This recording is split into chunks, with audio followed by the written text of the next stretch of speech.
வணக்கம். கதைப்போம் சிரிப்போம். ஒரு ஆத்தோரமா இருந்த சந்த கடையில 2 பையன்கள் மீன் வித்துட்டு இருந்தாங்க. வியாபாரம் ரொம்ப மந்தமா தான் இருந்தது. கொஞ்ச நேரம் கழிச்சு ஒரு வாடிக்கையாளர் வந்தாரு. முதல் பையன்கிட்ட போய் மீன் விலையை விசாரிச்சாரு. 1 கிலோ 100 ரூபான்னு சொன்னான்.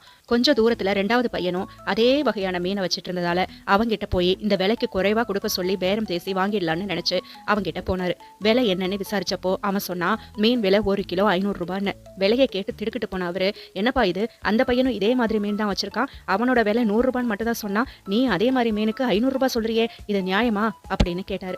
அந்த பையனும் கொஞ்சம் கூட அழட்டிக்காம சொன்னா, சார், பார்க்கத்தான் ரெண்டும் ஒரே மாதிரியா தெரியும், ஆனா என்னோட மீன் ரொம்பவும் விசேஷமானது, அதனாலதான் கூடுதல் விலை அப்படின்னு சொன்னான். அப்படி என்னப்பா விசேஷம் உன் மீன்ல அப்படின்னு கேட்டாரு இவரு.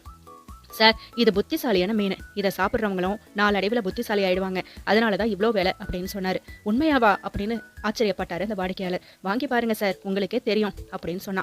சரி சரி, 1 கிலோ கூட ட்ரை பண்ணி பாக்குறேன். 1 கிலோ மீனை 500 ரூபாய்க்கு வாங்கிட்டு போனாரு.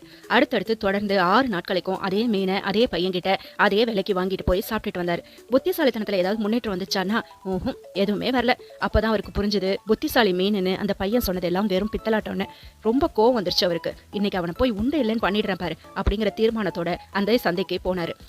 அந்த பையன்கிட்ட போய் தன்னோட கோபத்தை வெளிக்காட்டாம, என்னப்பா அந்த புத்திசாலி மீன் இருக்கா அப்படின்னு இவர் கேட்க, இவரோட கோபத்தை புரிஞ்சுக்காம அவனும், ஓ இருக்கேன், உங்களுக்காகவே தனியா எடுத்து வச்சிருக்கேனே அப்படின்னு உற்சாகமா சொன்னான். வந்ததே கோபம் அவருக்கு. அயோக்கிய பயலே, என்னையா ஏமாத்த பாக்குற, உன் பேச்சு கேட்டு 1 வாரமா நானும் அந்த மீனை வாங்கி சாப்பிட்டு பார்த்துட்டேன், கொஞ்சம் கூட முன்னேற்றம் இல்ல, புத்திசாலி மீனும் கிடையாது, ஒரு மண்ணும் கிடையாது, என்னை ஏமாத்திட்டியா, உடனடியே என் பணத்தெல்லாம் திருப்பி தந்துடு, இல்லைன்னா உன்னை போலீஸ்ல புடிச்சு கொடுத்துருவேன் அப்படின்னு கத்தினாரு.